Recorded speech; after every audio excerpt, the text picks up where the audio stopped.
আসসালামু আলাইকুম। প্রিয় দর্শক, অন্য মঞ্চের আলাপচারিতায় আপনাদের সকলকে আমন্ত্রণ জানাচ্ছি। বাংলাদেশে নির্বাচন আসছেই এবং আপাতত ঠিক হয়েছে, যদিও নির্বাচন কমিশন ঘোষণা করেনি যে ফেব্রুয়ারির প্রথম দিকেই নির্বাচন, এখনো অফিসিয়ালি ঘোষণা করেনি। তারা বলেছে যেদিন ঘোষণা নির্বাচন করার কথা তার ৬০ দিন আগে, ২ মাস আগে তারা ঘোষণা করবেন। তার মানে ফেব্রুয়ারির যদি ১০-১২ তারিখ নির্বাচন হয়, তাহলে সেই নির্বাচনের ঘোষণা তারা করবেন ডিসেম্বরের প্রথম সপ্তাহে। তো এই যে ডিসেম্বরের প্রথম সপ্তাহ এখন চলছে, সেপ্টেম্বর প্রায় শেষ, অক্টোবর এসে গেল। এখন এই নির্বাচন নিয়ে দুটো কথা বলার একটাই কারণ, সেটা হচ্ছে এতদিন ভাবা গিয়েছিল, অনেকেই বাংলাদেশের ভেবেছিলেন যে ভারত বোধহয় বাংলাদেশে কোনো সামরিক হস্তক্ষেপ করে এই মোহাম্মদ ইউনূসের যে অবৈধ সরকার, সেই সরকারকে বিদায় দিয়ে দেবে, এটা ভাবা গিয়েছিল।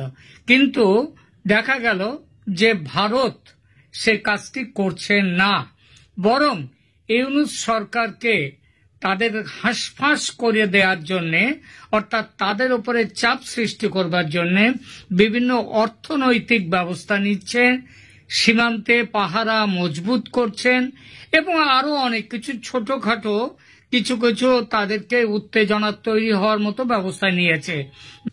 তো নির্বাচন হবেই, সেটা ফেব্রুয়ারির প্রথমে যেমন কথা চলছে তেমন হতে পারে, এমনকি তার আগেও হতে পারে, পিছিয়ে যাওয়ার সম্ভাবনাটা কম। এবং এই ব্যাপারে ভারতের কথা তো বলছি, ভারত কোন রকম সামরিক অভিযান কিংবা জোর করে গায়ের জোরে ইউনূস সরকারকে হটিয়ে দেওয়ার মতো কাজে নামবে না, এটা মোটামুটি সবাই বুঝে গেছে, জেনে গেছে। এবং ভারত কখনো বলেনি যে আমরা এখানে করব, কিন্তু বাংলাদেশের ভেতরে একটা বিরাট সংখ্যক মানুষের, বিশেষ করে যারা আওয়ামী লীগের ভক্ত, আওয়ামী লীগের কর্মী সমর্থক, তারা ভেবেছিল তাদের নেত্রীকে ভারতে আশ্রয় দিয়ে যেমন নেত্রীর প্রাণ রক্ষা করেছে ভারত, তেমন ভাবে বাংলাদেশের যে অগণতান্ত্রিক সরকার, একটা জঙ্গি সরকার বাংলাদেশে এসেছে, সেই সরকারের পরিবর্তন ঘটাতে ভারত হয়তো ১৯৭১-এর মতো ব্যবস্থা নেবে, অর্থাৎ সৈন্য অভিযান করবে। কিন্তু একটা কথা বলে দেওয়া ভালো, ১৯৭১ আর ২০২৪-২৫ এগুলো এক নয়। ১৯৭১-এ সেখানে ছিল পাকিস্তানকে সেখান থেকে তাড়িয়ে দেয়া, তাদের একটা বাংলাদেশ থেকে, পূর্ব পাকিস্তান থেকে পাকিস্তানকে হটিয়ে দেওয়ার ব্যাপার ছিল। কিন্তু এখন তো তা নয়, এখন তাদের ভেতরের ব্যাপার। পাকিস্তানের একটা অংশ ছিল এবং বলা হতো যে পাকিস্তান সেখানে ওই কলোনিয়াল শাসন রেখে দিয়েছে, সুতরাং পাকিস্তানকে সেখান থেকে হটিয়ে দেওয়ার ব্যাপার ছিল। কিন্তু ২০২৫-২৪-এ তা নয়, এখানে তাদের নিজেদের অন্তর্কলহ। এখন এই অন্তর্কলের হাত থেকে বাংলাদেশকে বাঁচাতে পারে একমাত্র যেটা এখন হচ্ছে, তার মানে দেখা যাচ্ছে নির্বাচন তাদেরকে বাঁচাতে পারে। এই নির্বাচনটা কিভাবে হতে পারে সেই ব্যাপারটা নিয়ে তাহলে এখন একটু আলোচনা করা যাক। আপনারা ইতিমধ্যেই জেনেছেন যে আপনারা জানেন যে আওয়ামী লীগ হচ্ছে নিষিদ্ধ, সরকারিভাবে নয়, তাদের কাজকর্ম বন্ধ করা হয়েছে, তাদের কোন রকম মিছিল মিটিং করা নিষিদ্ধ, এবং নির্বাচন কমিশন তাদের যে নিবন্ধন সেটা বাতিল করেছে। কিন্তু এটা মোটামুটি লিখে নিতে পারেন যে আওয়ামী লীগকে বাদ দিয়ে কোনো নির্বাচন হবে না, এবং কোনো নির্বাচন হবে না, সেটা সেই ডিসেম্বরে হোক আর ফেব্রুয়ারিতে হোক, যেদিনই হোক না কেন, একটা জিনিস মনে রাখবেন যে বাংলাদেশের নির্বাচন হবে এবং সেই নির্বাচনে আওয়ামী লীগ থাকবে। এখন আওয়ামী লীগের যে আজকে তাহলে আমরা দেখি যে এই পরিস্থিতিতে আওয়ামী লীগ কিভাবে নির্বাচনে কে কোথায় দাঁড়িয়ে আছে, সেই বিষয়টি নিয়ে এখনকার একটা আলোচনা আমরা এই সময় একটু করব।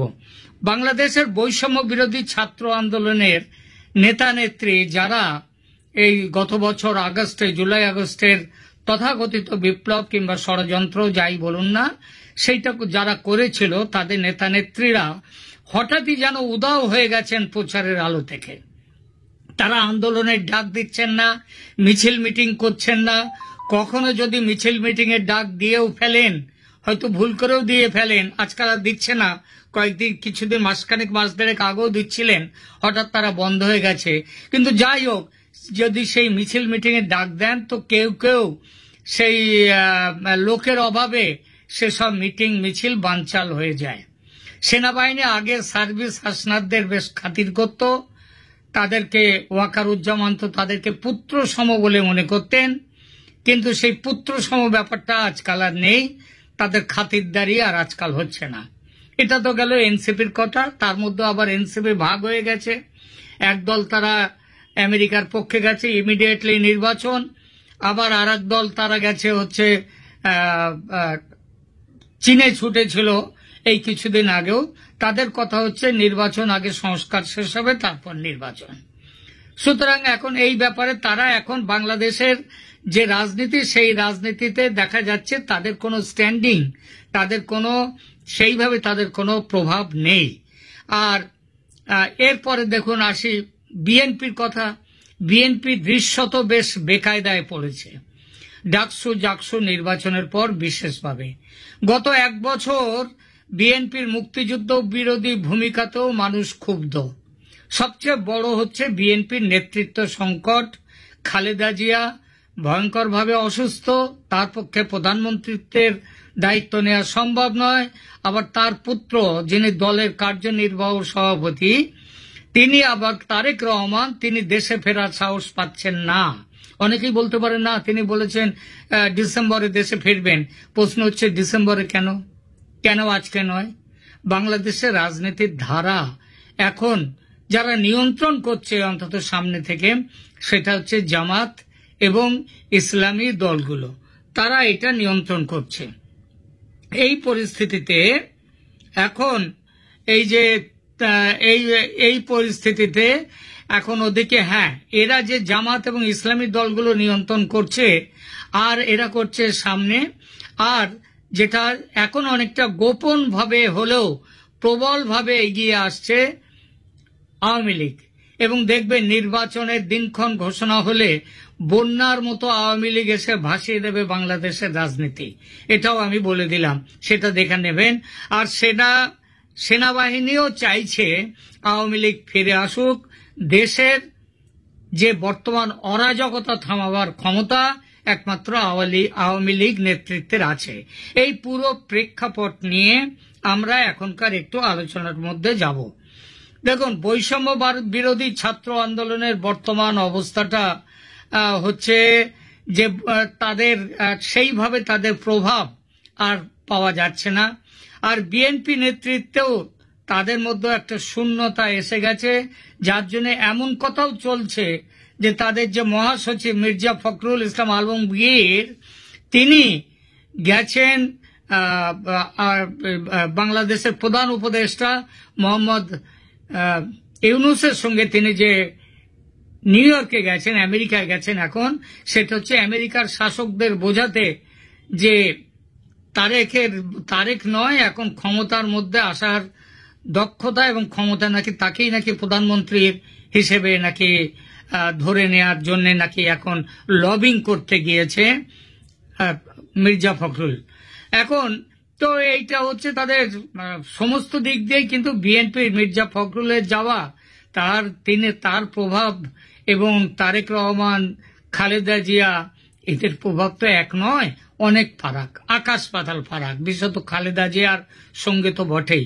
আবার এদিকে দেখুন, বাংলাদেশের যে রাজনীতিতে জামাতে ইসলামী এবং অন্যান্য ইসলামী দলগুলোর প্রভাব উল্লেখযোগ্যভাবে বৃদ্ধি পেয়েছে, এটা বলার অপেক্ষা রাখে না। 2025 সালের জুন মাসে সুপ্রিম কোর্ট জামাতের নিবন্ধন যেটা বাতিল ছিল সেটা পুনর্বহাল করেছে, যা তাদের আগামী নির্বাচনে অংশগ্রহণের পথ খুলে দিয়েছে। হেফাজতে ইসলাম বাংলাদেশেও শক্তিশালী অবস্থান নিয়েছে। 2025 সালের মে মাসে তারা ঢাকার সোহরাওয়ার্দী উদ্যানে একটি বিশাল সমাবেশ করেছে, যা 2010 সালের পর তাদের সবচেয়ে বড় প্রদর্শনী ছিল, কিন্তু তারা আবার জামায়াত থেকে তাদের দূরত্ব বজায় রেখেছে। এবং যদি নির্বাচন হয়, জামাতের যে ইসলামী ভোট সেটা যে জামাত সব পাবে তার কোনো মানে নেই। হেফাজতে ইসলামীও একটা বিরাট সংখ্যক আসন পাবে, মানে তাদের বিরুদ্ধে অন্তত লড়াই দেবে। এবং হেফাজত এবং জামায়াতের মধ্যে মতাদর্শগত পার্থক্য রয়েছে, শুধু নেতৃত্বের কোনো গোলমাল আছে তা নয়। হেফাজত জামাতকে পুরোপুরি ইসলামী দল বলেই মনে করে না। আর এই পরিস্থিতিতে আওয়ামী লীগের ফিরে আসার প্রস্তুতি শুরু হয়ে গেছে পুরোপুরি। সংবাদ সূত্র বলছে আওয়ামী লীগ মাঠ পর্যায়ে খুব দ্রুত সংগঠিত করছে নিজেদের।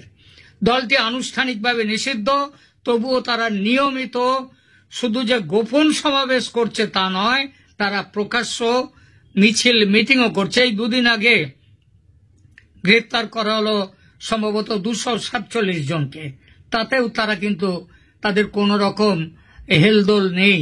এবং বাংলাদেশ থেকে যারা আমার এই চ্যানেলের অনেক ভিউয়ার আওয়ামী লীগের সমর্থক, তারা এখানে পরিষ্কার বলে দিচ্ছেন যে দাদা, আমাদের ওরা যত আমাদেরকে ভর্তি করে ভেতরে নিয়ে যাক, আমরা দেখব ওদের কত জেলখানায় কত জায়গা আছে, আমরা লড়াইতে আছি। আওয়ামী লীগের পক্ষে একটা গুরুত্বপূর্ণ বিষয় যেটা হচ্ছে তাদের সাংগঠনিক ভিত্তি এবং অভিজ্ঞতা।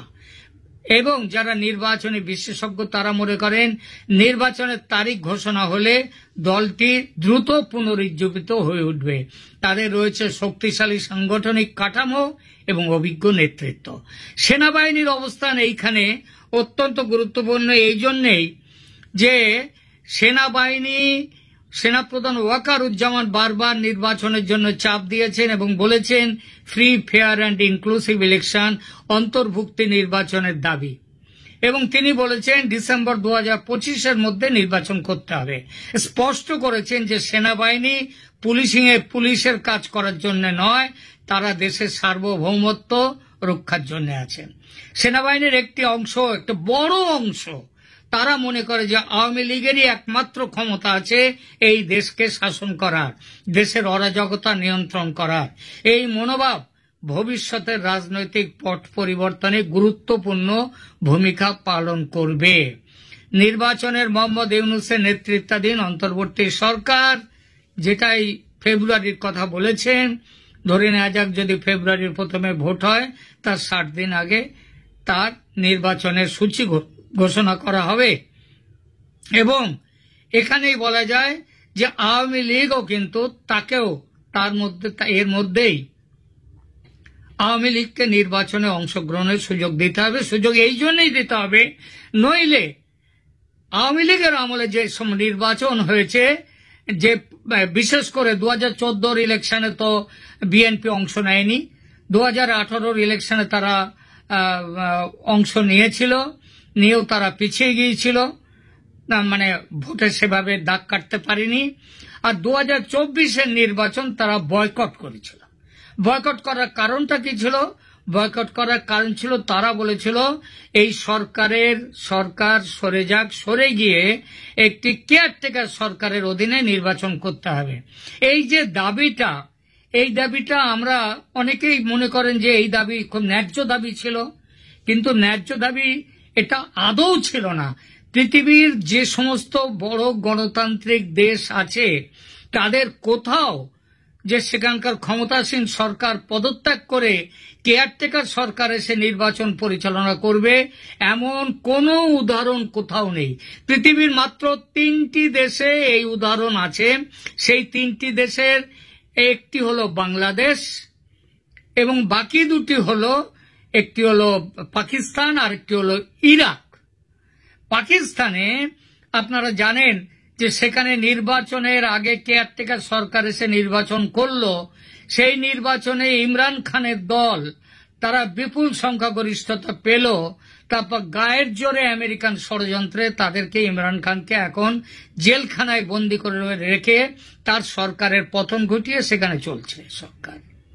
তাহলে এবার আপনারা বলুন, এই যে কেয়ারটেকার সরকারের প্রথা পৃথিবীর কোনো গণতান্ত্রিক দেশে নেই।